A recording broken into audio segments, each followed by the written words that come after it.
Atam dedim atılmıyor, satam dedim satılmıyor, akşam yalnız yatılmıyor, güzel bu nasıl sevdayla.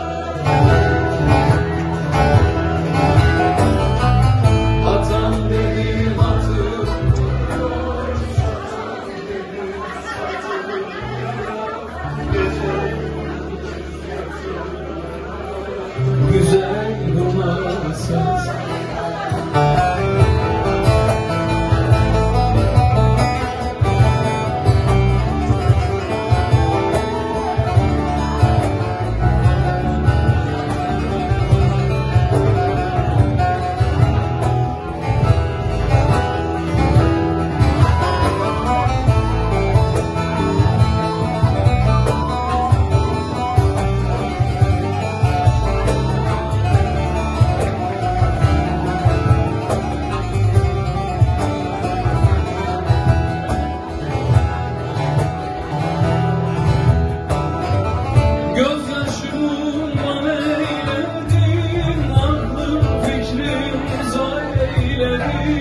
Perme perişan eyledi, güzel bu nasıl sevdaymış.